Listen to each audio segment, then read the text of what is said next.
I'm Mark Seifter. And I'm Linda Zayas Palmer. And this is Arcane Mark.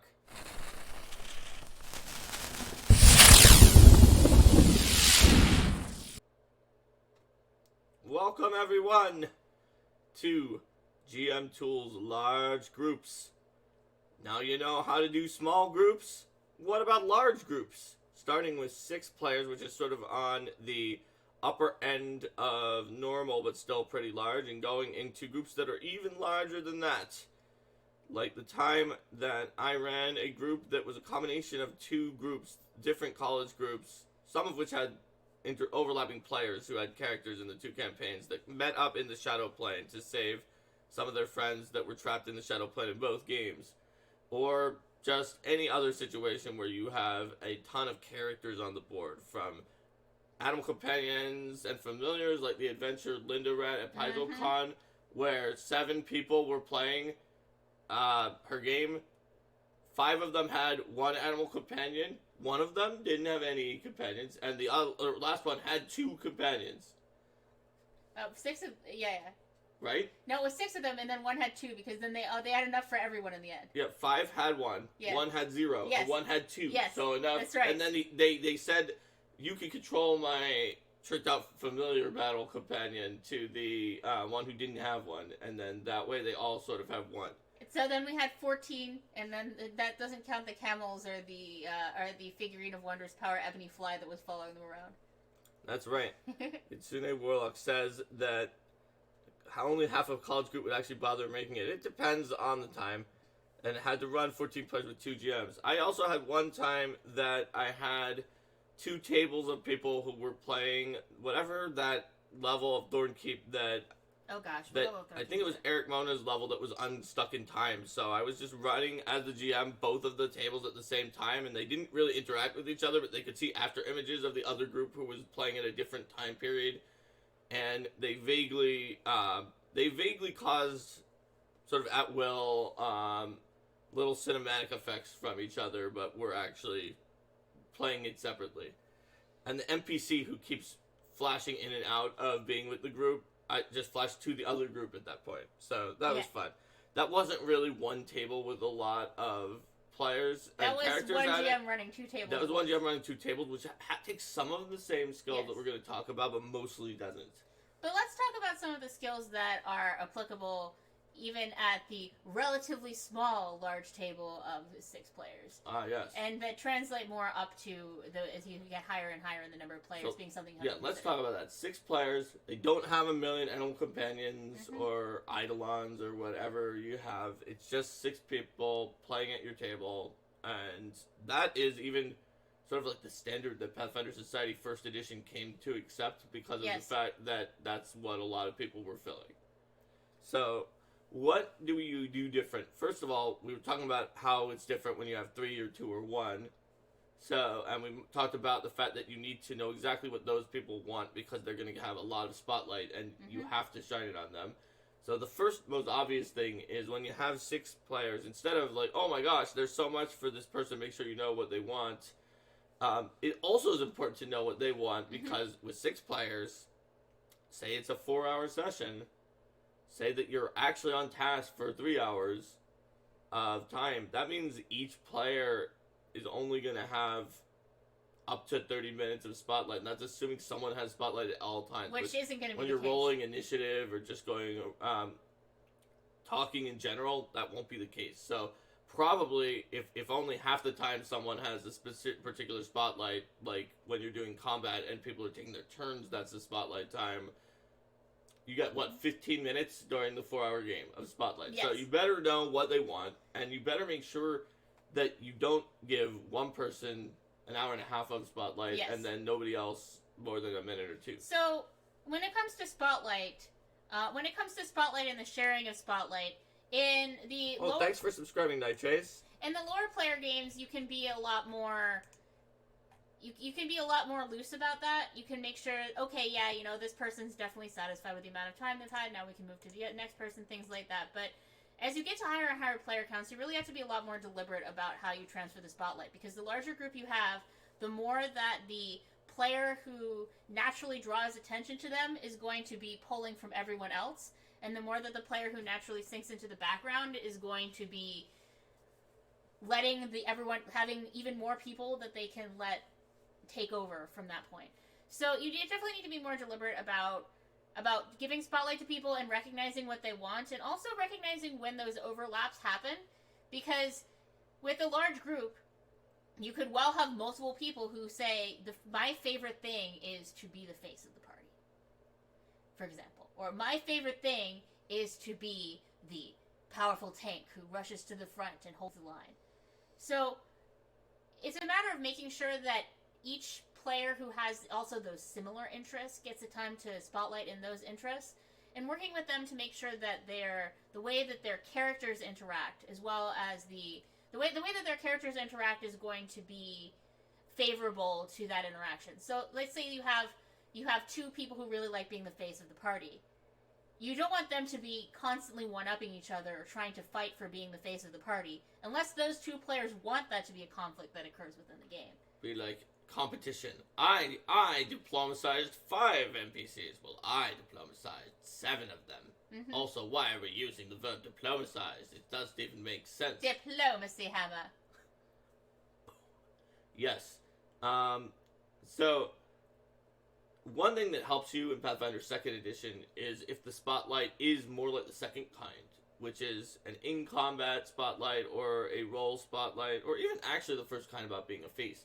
Mm-hmm. In Pathfinder 1st Edition, in a home game, maybe you could balance this out, but not necessarily. But in organized play, there's no mm-hmm. way. Like, if you have 2 people who want to be the face in organized play, also one of them, in 1st Edition, one of them probably has like 20 or 30 more diplomacy than the other one who thinks that they're going to be the face. Mm-hmm. Or when 2 people wanted to see if they could tank things up, one of them may have like 10 to 20 more AC than the other one who thinks that they're a tank. And that can be a problem because they're just legitimately much better than the other person, and honestly, it's hard to make the one who's worse by that much shine at what they're doing. In organized play, maybe they both have enough AC that nothing's hitting them, say, and the other person just uselessly has 10 to 20 more AC. But if you're actually playing in a home game, in that case it can be worse, because you'd be like, oh wow, they have a lot of AC. Let's put in some monsters that just could really snap up the wizards, and so that you can show, wow, your AC is so high you can hold the line. But then against this one that can hit you a little bit, but then the one with 20 more AC says, well, yeah, don't worry, dude, you can't hold this, but I can hold it. So, mm-hmm. 2nd Edition, the variance is a lot less. You're not going to have to worry about that. So, like, let's say you have 2 champions in Pathfinder 2nd Edition. That's actually great to have 2 champions. They work together well.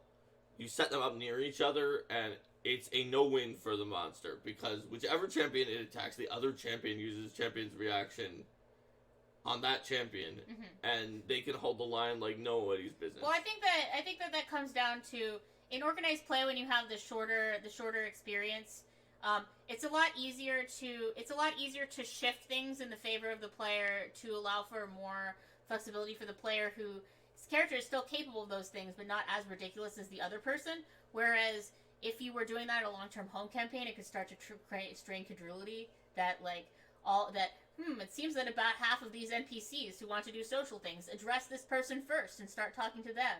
Or, oh, it seems that, some of these monsters that have lower attack bonuses happen to be attacking this tank character who isn't as good at tanking, or things like that. You can do that a lot easier if it's just, this is something that's happening in this one sense, and it's not going to be pushing back against people. If this is happening in your home game, and you have 2 players who are trying to go for the same niche, and one of them is less effective at that niche by the numbers by a lot, then that's more of an issue where it'd be good to talk to both of the players and see what they're going for, and make sure that that's more about calibrating your group's optimization levels as well, because that may be a case where you might ask the more optimized player, you might see, like, this group doesn't necessarily as a whole want optimization as high, so you might ask the more optimized player to step things down. Or you might have people, if the player who has less optimized character wants to be more mechanically effective but doesn't necessarily know how to build a character that is that way, then you can work with them in that regard.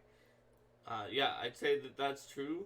And also, just in 2nd Edition, it's not as big of a Yeah, deal. it's not second edition, but not everybody's playing second edition. Oh, no, so. that's true. Like, if you're in Pathfinder First Edition, or even, to some extent, Starfinder, although less of an extent, you might have to deal with any of those issues. Now, one thing that can help you out, if you are a home GM, because you can decide to do this, or I guess an Orc Play GM, because you can run scenarios that do this, but usually a home GM, is include any of the kind of subsystems that are built specifically to give spotlight to all of the players and their characters. And obviously, as we mentioned on Paizo Friday, Game Master is going to have these for second edition, so soon you will have a more regimented way of doing it, but honestly, they're fairly system neutral. Just the idea of a subsystem like the Influence one in Pathfinder First Edition, where it's always a round robin, everybody says what they're doing, so even if you are playing First Edition, and yeah, sure, the Bard thinks that they're all that with diplomacy with their plus 18, but somebody else managed to make plus 50. Their plus 50 person is going to just keep getting 2 successes, but then it's going to be the Bard's turn, and the fact that the Bard can also sometimes get a double success if they're lucky, or at least a single success, is going to be important if you set it up so that basically the 2 success person's 2 successes times the number of amount of time ticks that you're giving them to run it is not enough successes. Yeah. That's a strategy that we certainly use a fair amount in organized play. Pretty much whenever we can get away with it in the plot is the idea that the PCs have to gather, and we're doing it even more and more in second edition, the PCs have to gather a certain number of successes, and in order to get that number of successes. Now we've been a little more, at least to start out, we've been fairly conservative with that, keeping the needed number of successes fairly low, just to get a feel for how that's working. But the general idea that everybody gets to roll once, and that one person is not going to be enough. Yeah, absolutely. So whether they're trying to gather a certain number of points, generally the idea behind those kinds of systems is that there is some degree of limitation of time, or limitation of resources, or limitation of interest that prevents one person from handling the whole situation. Right.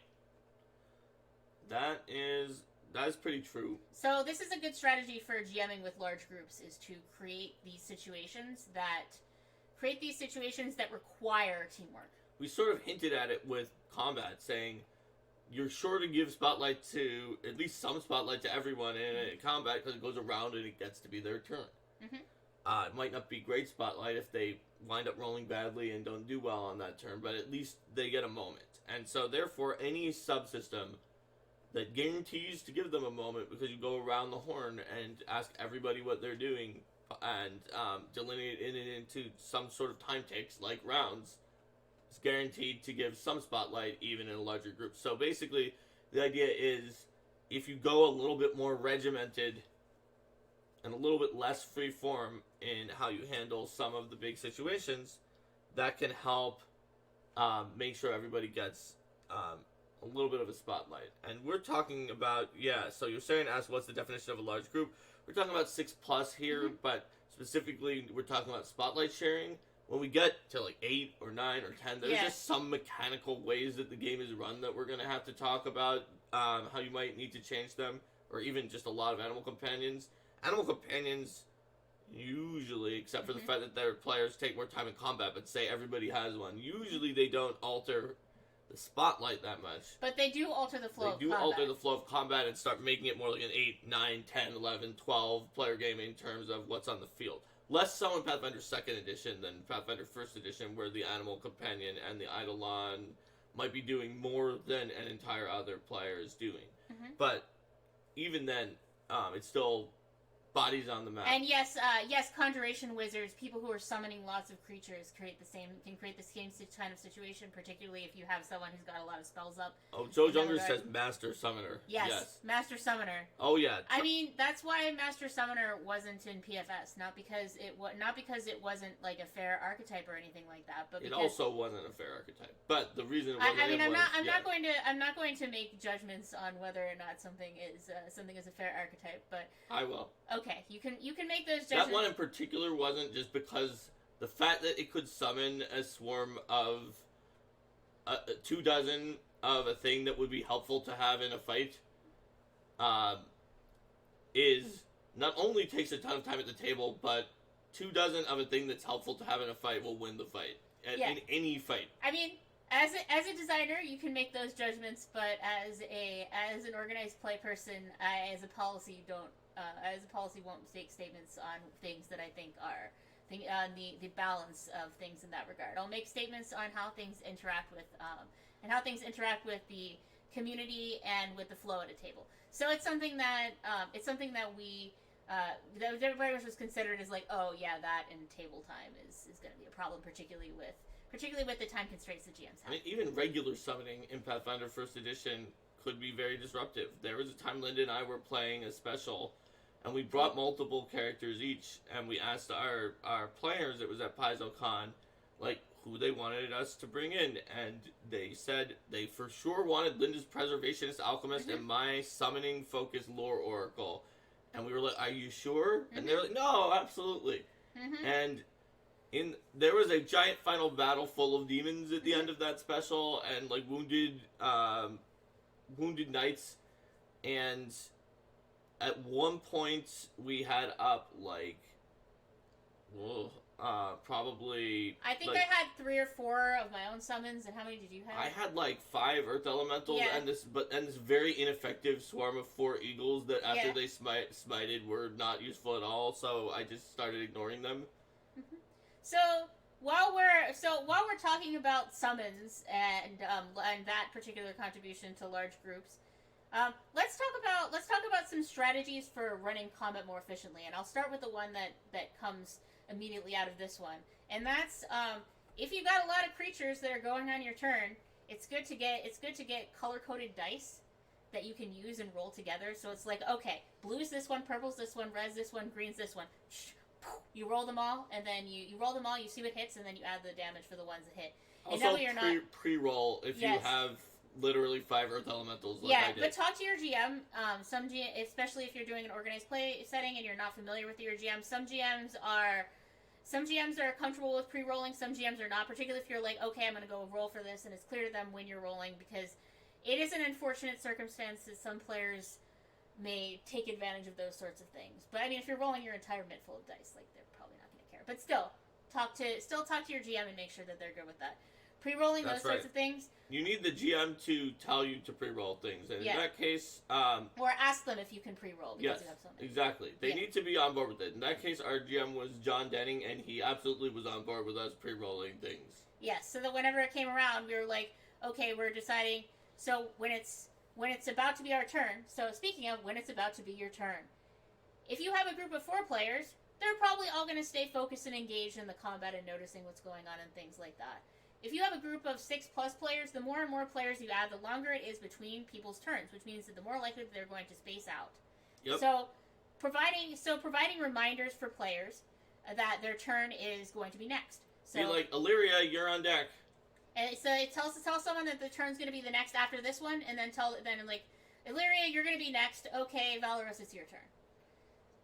And then before Valorous turns, it's okay, Kyra, you're going to be next. Illyria, it's your turn. And that signals the player to pay a lot of attention to what the status of the map is, so that they're planning their turn. Because with smaller groups, you can more plan what you're going to do on your next turn at the end of your last turn while you're still engaged in that mode. But the more people there are, the more factors there are, the less you can know or predict, or that it's even valuable to try to guess what's going to be happening on the field in that much time.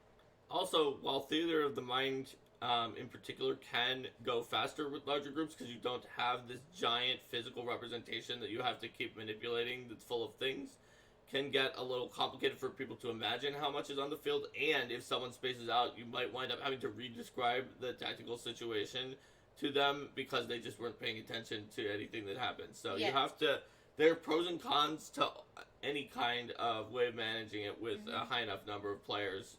It's definitely something that our group that can have up to 7 and is Theater of the Mind has had to deal with, is the person being like, so wait, what's happening in the fight?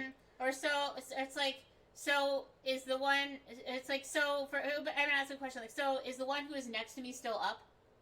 Yeah, no, that's one of someone who is vaguely paying attention, but then, like, the one player who last week was just like, so what is happening in the fight at all? Yeah. And that was on each of his turns. Or is there one that I can flank right now that's currently up, or did they take that one down, or things like that? Mm-hmm. So just those kinds of filling in questions. Joe saw GM running cards across the top of the screen for initiative. That's a really good idea. Yep. I've also putting them on initiative tracker, putting it up on a whiteboard in the room, putting it in a place that I'll often draw initiative out on the corner of the battle map. And then I can erase and move things around as people change in their order, and that way it's an obvious visual for people to see what they're doing. Because I find that I really like the initiative trackers for how easy it is to slide things around and work with them. But if you're at a big table, it can be hard for other people to read exactly what's going on in that flow. So going off Theater of the Mind and on to miniatures and maps may seem obvious, but be sure to use a map that can actually fit all of your characters, which includes their animal companions and any weird bison that they brought in or whatever, and everything they're summoning. And unfortunately, once your group gets large enough and has enough of those types of things, that will go past really what you can fit on a Paizo flip map, which otherwise are a really good size for like a pretty normal sized group to have some space to maneuver and have an interesting tactical fight. Like in Fighter Squad, I made good use of the flip mats, even with up to 6 fighters theoretically, though we did not have that many at PaizoCon. But once you have a group that is, what was it, your group was 7 players and 7 companions, they just were clogging up every kind of map that they were in. That admittedly was a custom map, but it's still about the same size. They're going to clog up maps, which means that you have to use strategies knowing that. No, you have to make sure that you know that in many cases, in order to have logically sized rooms and not to have everyone live in giant banquet halls, you're going to have cases where certain people are going to enter and be able to engage in melee, but that's going to be a limited number of the group. So having combats or encounter multiple point encounters. So, for example, they attack this room and then some other encounter comes in from behind, so that they're fighting battles on multiple fronts. And the multi-front battle works really well for the large group too, because it lets the players simplify it down into 2 battles in their head for the most part. And it's like, okay, I'm fighting these ones over here, and then the people on the other side can be like, hey, I need some healing over here. But it kind of breaks it into 2 smaller groups that are fighting these things, and then they can move back and forth and support each other. Especially if the PCs control the choke point between the 2 rooms, so that they can make sure that enemies from one side can't get in and flank or mess around with allies that are, say you have like the champion is in the doorway, blocking off from the healer and the wizard who are in the back of the other battle where the frontliners there seem to have been able to control it more easily, whereas there's something very dangerous in the other room and the champion is like, they're not getting past me. You shall not pass. Yes. Yep. Joe says, what? PCs using tactics? Well, the larger group you have, the more likely you're going to have at least some tactician. Now, is everybody going to follow along with the plans of that tactician? Not always. Certainly not. I definitely remember at least one Pathfinder Society adventure. You were so annoyed when that person didn't follow along with your tactics and we almost TPK'd because of it? Yeah. Well, it was one that I had a character that I was playing to try to test out certain stuff. Hi, Sheppy. Welcome. Hey, welcome, Sheppy, and thanks for subscribing. I had a character I was playing that was testing out, like, the old-style crane wing, and I played with people who wanted to help me test it out. And normally, I only played that character when I was, like, level 1 in a 4 to 5, and defeated everything because I had old-style crane wing.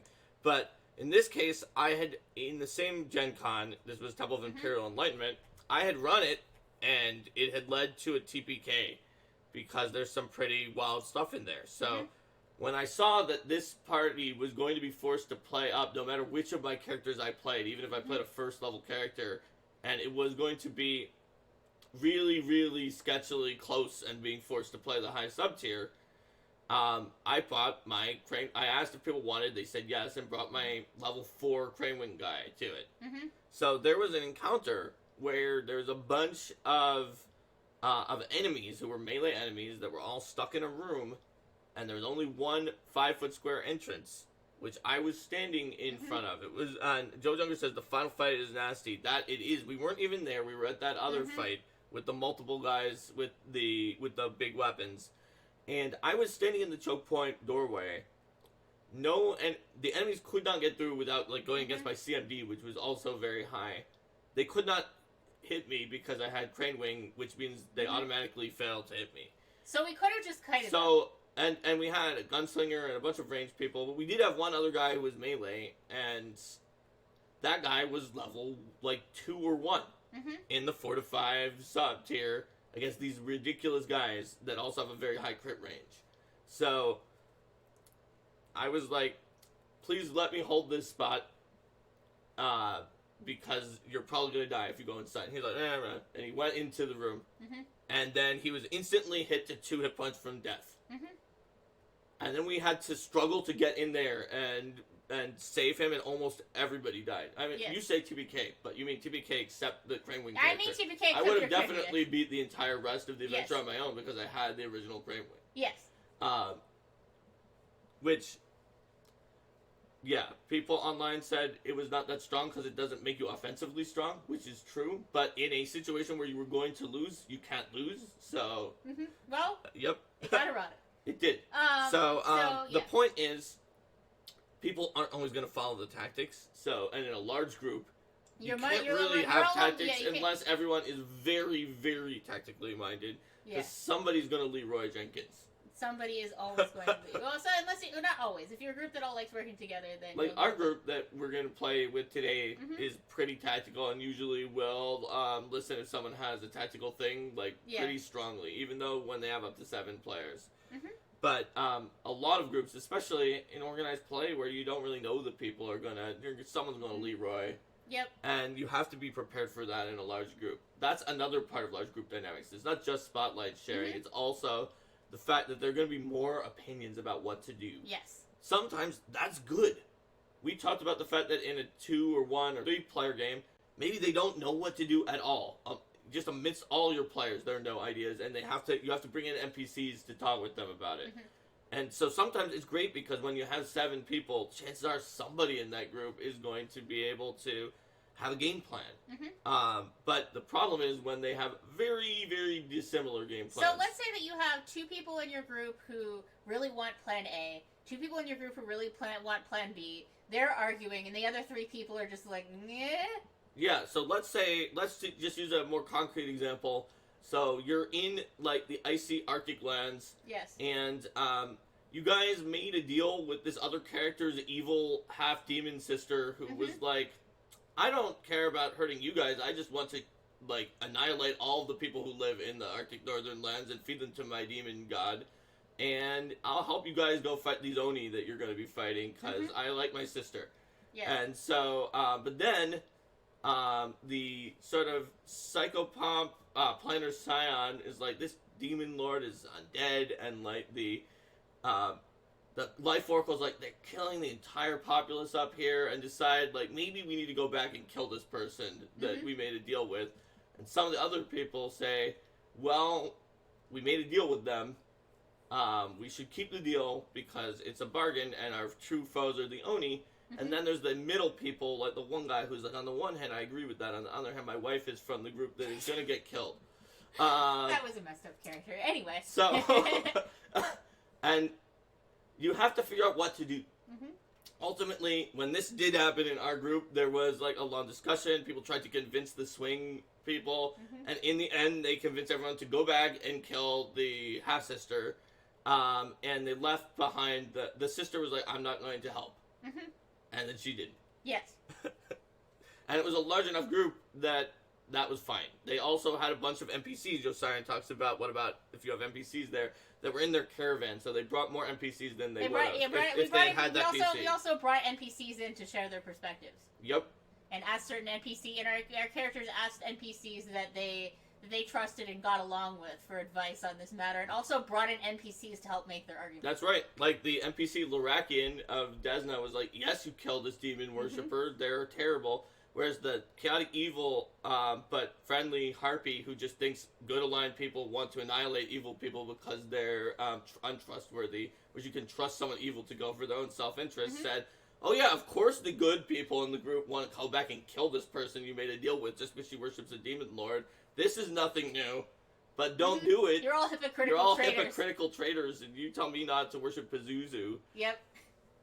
So, yes, sometimes NPCs can help, but you also don't want the GM to be using them to weigh in and sort of force the issue one way or the other. But I mean, like, when the characters literally go seek out the NPCs to be like, see, this person agrees with me. Yep.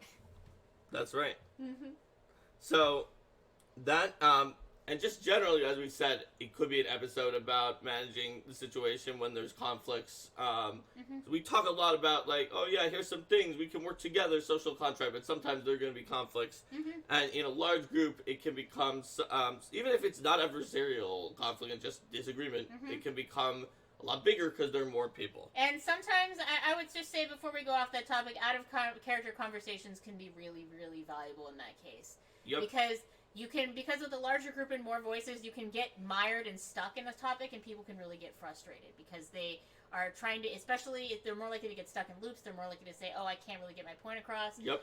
So if you go out of character and discuss, the players can discuss with each other, hey, this is what I want out of the situation, or like you said last time, I would like my character to go along with this plan because I think this would be fun, but I'm not sure how they would be convinced. Or if your character made an argument something like this, I think it would help convince my character, or things like that. You can always work together to tell a fun story, and that's with large groups or small groups. Yes.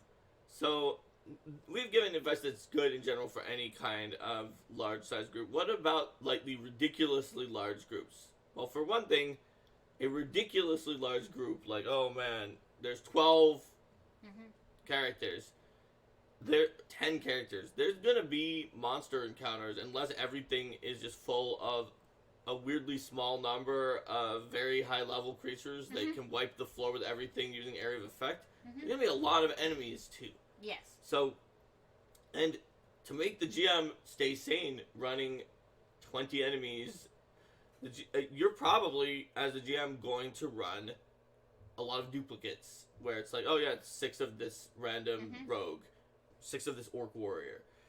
When you do, even if they're duplicates, I would say this, do not give in to the temptation to run batch initiative. Yes. Yes, it's technically spelled out to be legal in Pathfinder 2nd edition. Yes, people did it in Pathfinder 1st edition, even though it was never mentioned. But batch initiative being saying that, for example, if there are seven cut purses in the encounter, you roll once for all the cut purses, and all the cut purses act on that initiative. So then, say you had a PC who rolls a 14, the cut purses roll a 13, and your next PC rolls a 12. The 14 PC goes, then all 7 cut purses get to act before the 12 goes. That's right. Or a good example that someone who played a lot of sort of earlier editions or organized play, and I now can't remember whether this was in one of those or was in one of their home games. I think it might have been. So I'm not sure, but there was a default stock vampire that was, I think, a vampire wizard or something like that. It had fireball. Yes. And they were in an encounter which the scaling based on how many people they had was there were like 10, some high number of those vampires. GM rolls batch because they're all the same thing. Natural 20. Yep. They all go first. They all cast fireball. 10 fireballs later, the entire group is dead. Yeah. And they didn't have a rogue or a monk. A lot of them made most of the saves. Maybe all of the saves. But they're dead. There were 10 fireballs. Yep. So what can you do instead of batch initiative? Well, you can certainly roll. That can get really out of hand. They get really out of hand if you have a lot of creatures. So one of the ones that I do is, I'll do is doing some even spacing and then rolling. So let's say, for example, rolling to fill things out. So let's say, for example, 10 vampires. Then I would say 1 vampire goes as if they'd rolled a 20 on initiative. 1 vampire goes as if they rolled an 18 on initiative, and so on and so forth. So that they're staggered down throughout the initiative order. That also puts them at a regular place that makes it easier for me to remember. It's like, oh, I've reached a new multiple of 2. Or in that encounter we talked about in my Keymaker episode where I had like 60 things in one encounter. 60 trolls. Some of them were troll hounds. I had 2 trolls and 1 troll hound going on each initiative count.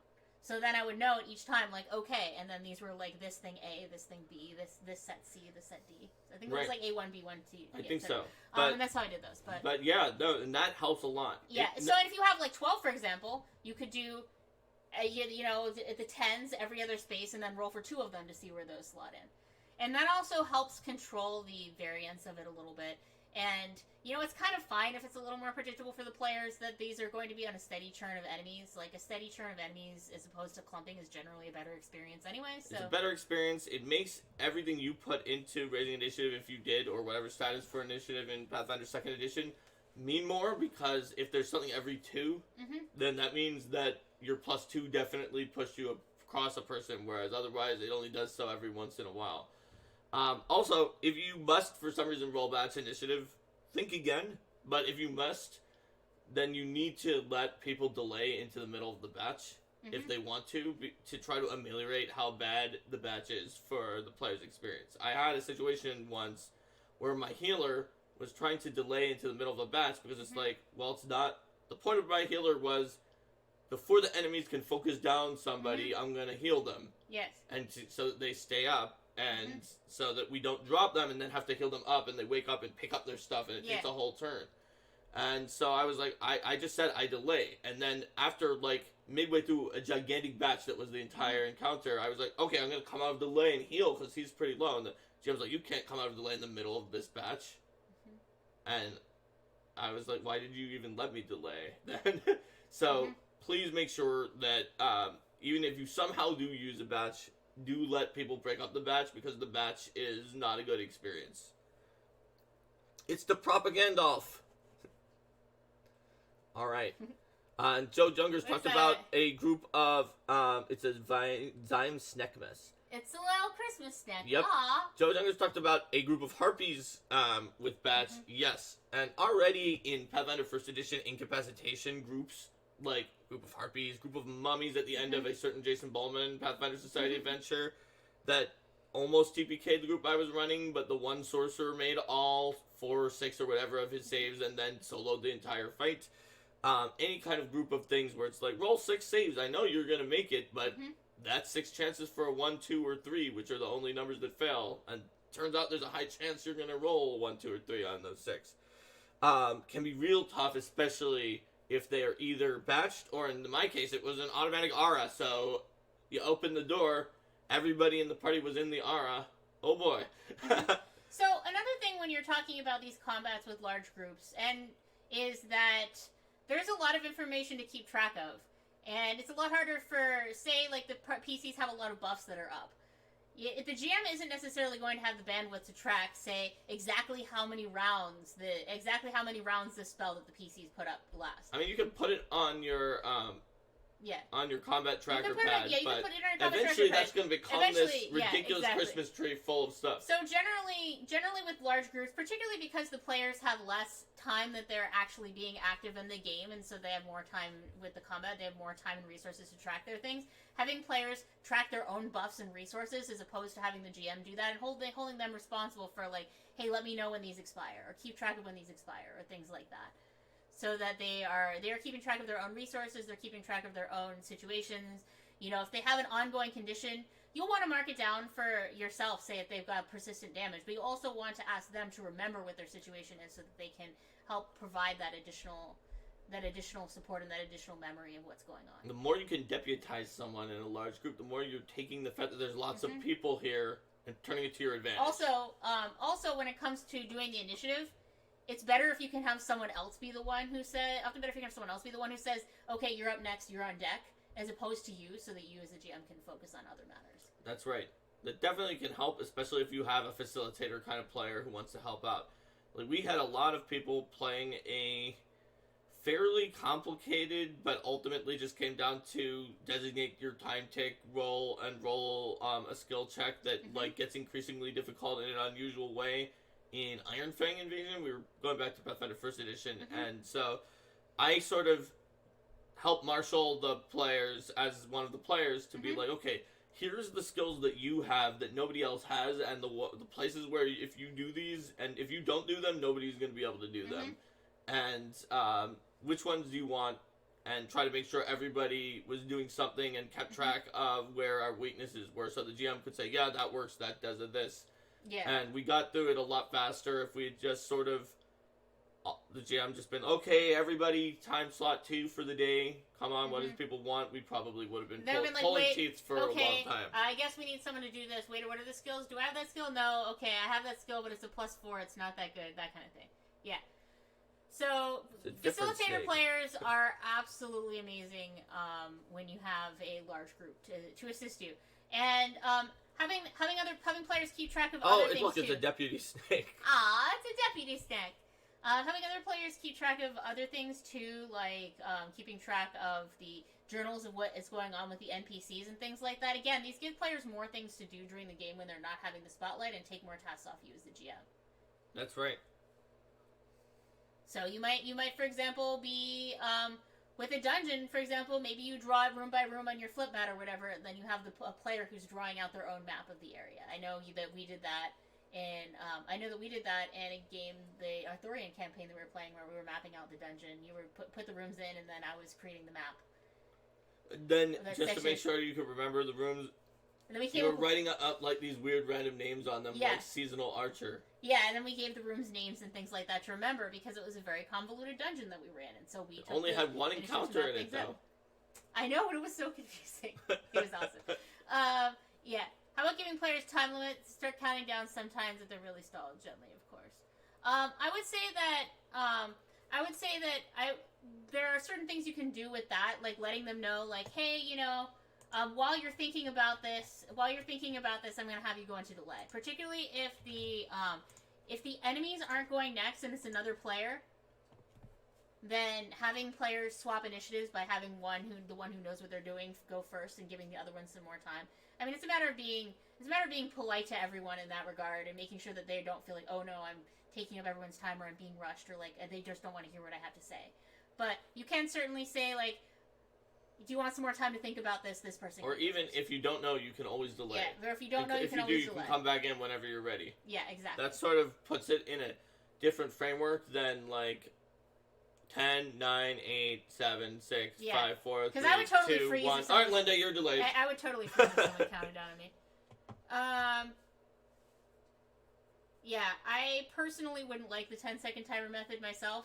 That just doesn't mesh well with me in the way that I play. Or I think a lot of the players who actually have a problem deciding might not react great to an immediate timer, whereas some who don't really have a problem deciding, but were just like, yeah, which of these two, and weren't sure, prodding them will help. And that's a problem because you don't know. Yeah.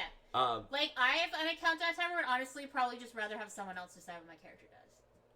So, we could just start by offering people the option. Is like, if you could just delay and come back in whenever you want. And then they're like, no.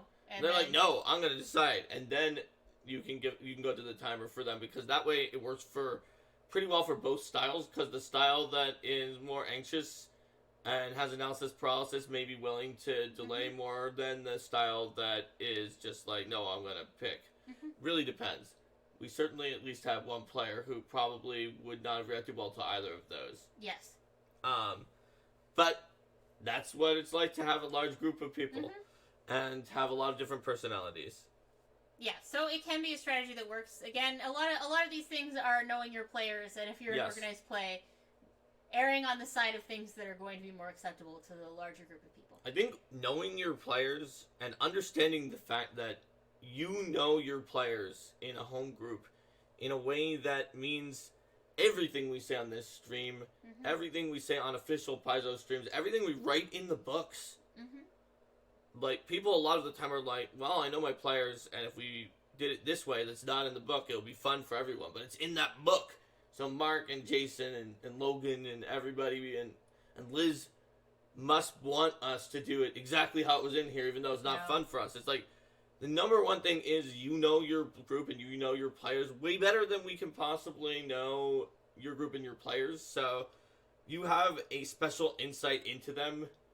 You're like the director with a group of actors that you've always worked well with, and some kind of a I don't know, a script comes in from somewhere else and didn't know who you were going to get, or you get camera equipment that has like a standard, but you say, no, I know exactly what is going to work with this group, and we're going to make some tweaks. Yeah. And you can do what works for you. Don't listen to, if we say, hey, you know, you could make someone anxious with the 10-second timer, but you know that your group needs the prod and is happy with the prod, do the prod. Yeah. You do what works best for you. That is the most important thing, and to have the confidence to know that even compared to published game designers and game developers, when it comes to your group that you have hundreds of hours of experience potentially running and playing with, you have a unique insight, and you are just right about your group. You don't even have to go online and like say, oh well, you know, the rules are wrong about this for my group. Our group likes this, and like if there's another person online who says that can't be true, like they're not right. You were correct that for your group it works the way that you want it to work. They do not know your group. So that's my random. Do what's right for your group. Any edition, any role playing game, always. Let's see. Oh, Dot Propaganda was talking about some strategies to help guide players who are stuck. Like if suggesting that they try to think of 2 things they might do on their turn. That's a good idea. And guiding them to think about, hey, how is this going to work? Yeah. For me, the cases where I run into that paralysis are the times when the stakes are really, really high, and I'm thinking like, oh gosh, like some character is going to be in serious trouble if I don't decide correctly between these 7 options that I have in my head. Yep. I remember there was one battle where the party was in trouble. There were multiple things each character could do just from their own toolkit, plus it was a dynamic battlefield with these crystals that people could try to deactivate, but they eventually like, well, we don't know what this is going to do or how long it will take, and stop trying to do that. And then eventually you decided to make a deal with Pazuzu. Yep. But that was a very tough decision. Yeah, that turn took a long time. Yep. Absolutely. As should any turn before taking a deep breath and saying Pazuzu, Pazuzu, Pazuzu. Yep. Alright. So, we talked about timing and pacing and analysis paralysis situations. Just one more thing, which is when you have a large group, especially in an organized play setting where you have to get through exactly that adventure, you can't just pace it based on your group. Expect that it's going to take longer. Like, it's not just that you have to divide the spotlight out more. It's not just that the battles might have more creatures in it. Those are part of it, but just it's going to take longer for everyone's voice to be heard to get through the exact same content. So, if you usually run with 4 people in organized play, and hey, great that you usually run with 4. A lot of groups have to run with more, and it takes you only 3 hours. If you have 6, it's going to take more than that.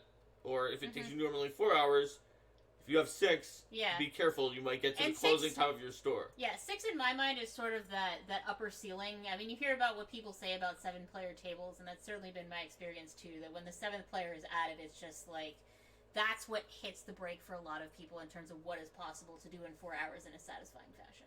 To me, personally, I feel like each individual one you add is very noticeable, and that I don't feel that 6 to 7 is a bigger shift than 5 to 6. But I think that 6 is already a ton. I don't think that it's necessarily a bigger shift, but I think it is. I think that's the one that hits for me relative to the time limit that you have for scenarios. That's the one where it just tips over, and it's just. Well, I mean, you could go much past the time limit with 4 players. Yeah, just by giving so much lore and so much life to the NPCs. Yeah, I can. But what I'm saying is that when I get to 7, it's like, oh, I'm not really having that much fun anymore because this is really hard, and I'm condensing things down, and I know I'm giving an inferior experience. That's me. Propaganda says 7 is tough. It's usually unrewarding as a player as well. And yeah, I agree with Osarian that 6 is a lot more effort than 5, and that if you could have 5 or fewer, then it's an experience that's a little, especially for a time slot, it's an experience that is a little easier to manage. But Sheppy says 6 to 7 is getting close to unplayable in a normal way. And you have to use techniques. And this episode hopefully will help you if you wind up in one of those larger groups. So, certainly,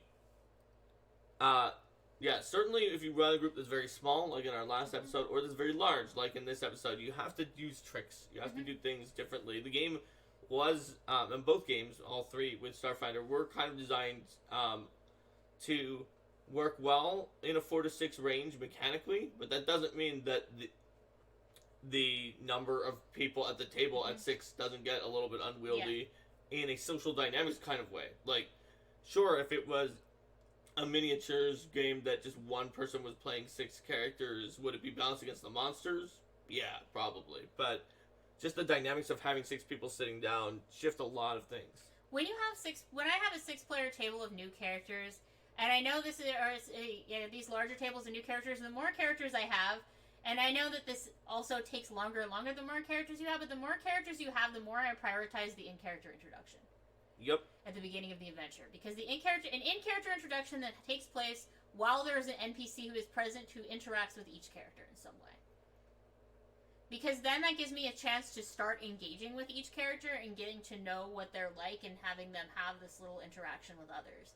And then I can use that as a springboard for having a sense of giving those little minor interactions down the line and in the future. Even running an organized play scenario, I often add NPCs. Not, significant NPCs who change the course of the story, but, if you go and buy things, you can add a shopkeeper. If you're walking along in the Pathfinder Society Lodge and somebody says hi to you or things like that.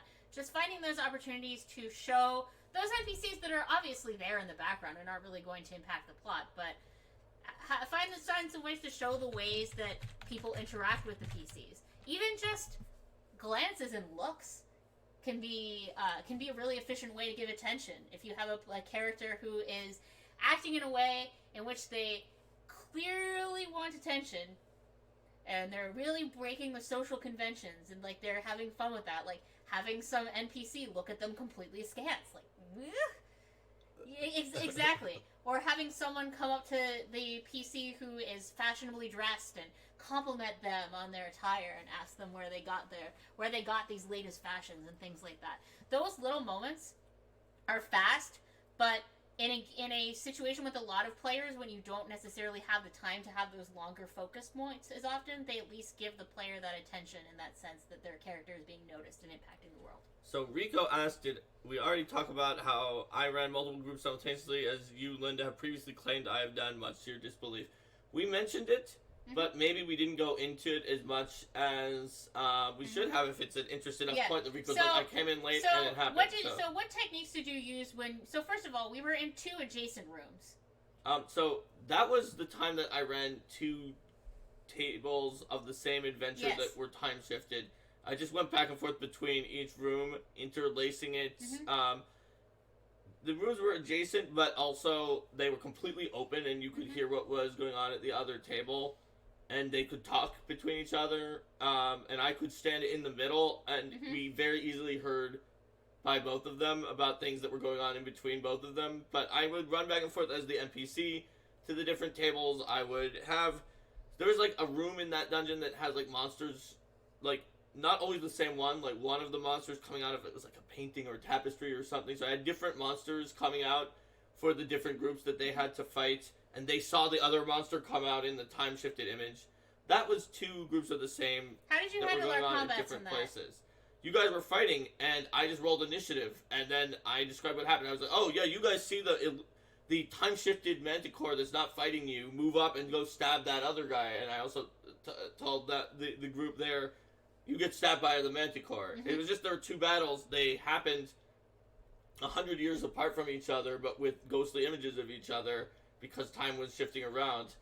And just on initiative, everybody saw and was not affected by the other group. But that's the one that I claimed to have done. If Rico's talking about the one that you claimed I did, that is going to be the time that there were 2 entire campaigns worth of people that all met up in the Shadow Plane. And we also had our fair deal of cohorts as well. Yes, so there were a lot of characters in that. I would say probably 12 or 13. 12 or 13, yeah. Maybe less because of the fact that Kaiko and who was captured from your group. I know that. Well, Kaiko from the crud. From the group that was in that setting, and from your group that was in Red Tide, I don't remember. I mostly remember the giant fight and how epic Was it Rachel? Oh, yeah! Yeah, I think it was Rachel. Maybe. Yeah, Rachel was always getting into trouble. It probably was Kaiko and Rachel, maybe. Yeah. And so, maybe not though. She fought a shadow giant, but maybe after you got her back. I don't remember. So 2 people were captured, so at least they weren't quite as many as there otherwise would have been. Oh, thanks for gifting also Rachel's player stopped being around pumpkin. as much, so. Yes. So, anyway, the way it works out best, or the way it worked out there, is think of it like a superhero team-up. So, you want to have, especially a team-up of, like, groups of superheroes. Just groups that are awesome, that usually fight with each other, and now are fighting together in another group. So, you have all those crossover moments. Mm-hmm. The 2 team healers, like, getting to have a moment where they're both doing a thing or talking about their technique, and, like, the mages being like, yes, I'm a Wu Gen who uses these elemental arts, versus the mage in the other group. And having the frontliners, like, standing back to back and fighting off against things is one thing where they get to compare themselves to sort of a similar type of character that was in the other group. Then also unusual combinations that they wouldn't get to normally do when they weren't in the same group with each other. Like a buff spell from one of the 2 groups that is just not a spell that the other group has access to because of the setting, which had both settings had limitations on what the characters could be, and one of the settings the characters were powered like on par with Gestalt. The other setting the characters had a bunch of weird, ridiculous stuff. And so being able to team up and work together to make unusual combinations, just have those show out, and an absolutely ridiculous Shadow Plane Battle Royale that gave them the opportunity to show off. And that really helped make it work out. So, I think one of the things that helped us in that situation is that a lot of us had 2 characters on the battlefield. Yes. Which meant that even though it was a really large group, it didn't divide attention as badly as it normally would. And didn't you give some of the players who only had 1 character control over some of the NPCs who were along with us too? Yes, so that basically everyone had 2 characters to control unless they specifically didn't want to. It also helped me out, so I didn't have to run as many. So in that sense, I saw a question about co-GMing. In that sense, at least the NPCs accompanying us were run generally by other players, but still, that's the extra factor. So, I suppose we can talk about the role of co-GMing and how that can help out if you're at a large. Sure. So, like, if you could, it's just the same as asking players to help carry some of the load. A co-GM can help handle it, especially if you have groups that are split off. Like, if I had a co-GM with the 2 time-shifted tables, the co-GM could, like, be the NPC that goes back and forth and always be with the group that wasn't the one that I was with, for example, and just role-playing with them. Yes. You can always come up with a good way to use a co-GM if you have a large enough group. And speaking of just role-playing is super-duper useful for filling in those times when characters wouldn't otherwise be engaged. A group that has a strong role-playing dynamic handles a lot better those situations where you're in a large group, because then while another player is getting the spotlight with their character, those other characters are off talking somewhere and plotting or doing other things in content that's entirely generated by the players. Right. And because it's character-to-character interaction, it doesn't require the GM to be directly involved in it. That's right. Propaganda is talking about a 6-person group that finished really on time.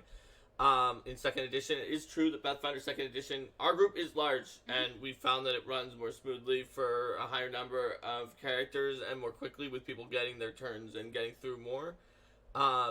One thing, Yossarian asks, I'm inclined to avoid jamming larger groups. Yossarian says, what are the advantages or benefits? I would say one of the biggest advantages to a larger group is not really even an advantage to having a lot of people at the table, but it's just, if you have high turnover players who just can't show up that often, like our group has 7 players. Do we have a 7-player table very often? No, not even a 6. But we have 7, and that is how we usually are able to do a 4 or 5-player group almost every weekend. Whereas if we had 4 or 5, we would have to cancel a lot of the time. And in fact, we have one game that is just me, Linda, and 2 other players, it's been on hiatus for Over a year. over a year. Yeah. So, the point is, sometimes you have a lot of players because you know you're not going to get all of them for a week, but then you get all of them for a week. And then when you do, and you're not going to be like, well, Linda, you can't come because the other 6 players RSVP before you, and we don't want to have a 7th player. Yeah. No, don't do that. Don't do that. But certainly these larger groups lend themselves to sort of the world-shaking climactic battle feel. I mean, if you want to have something like the great battle scenes you have in a superhero movie. You mentioned superheroes movies before. I think about or Lord of the Rings. Or Lord of the Rings, that kind of thing. Those kinds of epic scenes work best because you can bring. There's certain limitations in terms of, well, what's a fair number of creatures to throw against a group? There's only so many things that you're going to have out. So if you actually want to have a battle with a ridiculous number of creatures without having those creatures all be so weak that they don't actually do anything, then a large group is a way to go. Ridiculous. You can build up a multi-stage boss with lots of anchor points that's complicated and has huge numbers of things you can do. Multiple fronts that have to be taken down at the same time for some reason is another good one. Like, let's say, Linda said with anchor points, like a boss who's ritualistically has these 3 other anchor points that you have to defeat at the same time to be able to attack the main boss. You get a lot of, just from both the enemies and the allies and the PCs, ridiculous combinations of working together. I guess unless you have a lot of the same move. But if you build an encounter with a lot of different enemies, they can do weird combinations that sometimes can be creative, like what happens if you have an army of shocker lizards empowering shambling mounds, and then other combinations like that, and the PCs can build out weird combinations that you didn't expect in a way that, well, you got 4 players there, you're going to come to expect sort of their standard modus operandi more easily. So for me personally, I am more interested in the idea for a really large group of running them through shorter adventures, like a one-shot type thing where you can make this really epic scene, as opposed to having a large group that I'm GMing at the same time. Because like I said, it is more challenging. And it's not necessarily something that you're going to want to have all the time. I mean, I guess Kingmaker got pretty sizable, but it wasn't in that. I had like 5 or 6 people at the end. Right, and I think convention games I usually make 6 characters because they're lottery games for PaizoCon, and I assume that they would be likely to fill up. But sometimes you can take advantage of that by, I mean, Fighter Squad is the exception. They're all fighters. They're all just human fighter, but you have 6 characters that are very different, that have different perspectives and different motivations that you can write down and watch as they sort of interlace and interact with each other. And when you're running a one-shot, it's good that you were talking about that. If you have 4 people, in a one-shot, when you do that and you write these motivations and you have these characters, there's always going to be like one person, or like there's some chance that they really do something completely different than what you think they're going to do based on their character's alignment and motivations and personalities. And if it's 1 out of the 4, it could throw it a lot more than if you have redundancy and it's 1 out of the 6. Speaking of throwing things, though, while with a one-shot that's the case, where with the lower number of players you're more likely to get something surprising, there's also something to be said for how when you have more players, you also have more ways that the game can surprise you. Yep. You have more ideas, and the story is richer, and it's more layered, and it's more complex. Especially if you go into the motivations and the side stories and the backstories of all of those characters, which in our home games, we've definitely done a lot. It's just like allow the characters' motivations and what they want to do drive the plot, and there's 6 different people, so it drives the plot in 6 different ways, 7 different ways. And it creates a situation where you just naturally have this interplay of side quests and plots that are growing all the time. Yep. So those are some pros of having a high number of players. Just, you add the creativity of more people to your group, so sometimes you can see cooler creative stuff. Alright, so I think we've given most of our advice, although I saw a question up there at some point where The propaganda says, teach us your most powerful technique. Linda, what is your most powerful technique for large groups?